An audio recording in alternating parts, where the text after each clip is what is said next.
PTI chairman Imran Khan के कत्ल का एक और मंसूबा, अब जहर के जरिए कत्ल करने के इम्कानात। अवामी मुस्लिम लीग के सरबराह शेख रशीद ने इमरान खान से मुलाकात के बारे में तफसीलात से आगाह करते हुए कहा कि इमरान खान ने बताया है उन्हें जहर देकर कत्ल करने की कोशिश की जा सकती है।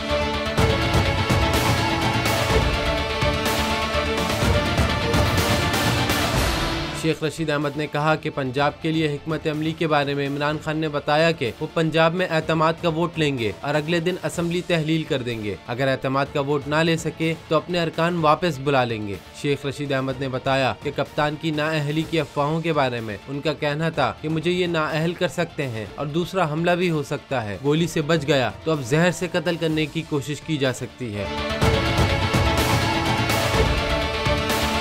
शेख रशीद अहमद ने मजीद कहा कि मैं इमरान खान के साथ हूँ, मुल्क को मसाइल से इमरान खान ही निकाल सकते हैं। कहीं ऐसा ना हो कि इमरान खान के हाथ से भी हालात निकल जाएं। जिस ऐवान में अरकान बिकते हों वह इमरान खान के बैठने का क्या फायदा।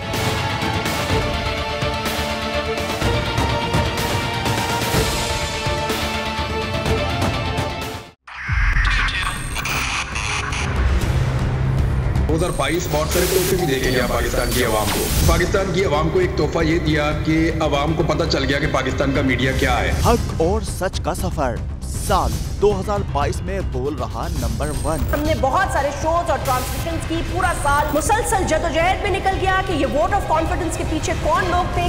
तोड़े रेटिंग के सभी रिकॉर्ड। सोशल मीडिया पर भी सबसे ज्यादा तेजी से 2.4 बिलियन व्यूज का संगे मील अबूर किया। एंकर्स को भी आवाम में सबसे ज्यादा मकबूलियत मिली और सोशल मीडिया पर भी बोल रहा सब पर भारी। सब्सक्राइब करें और बेल दबाएं ताकि कोई खबर रह न जाए।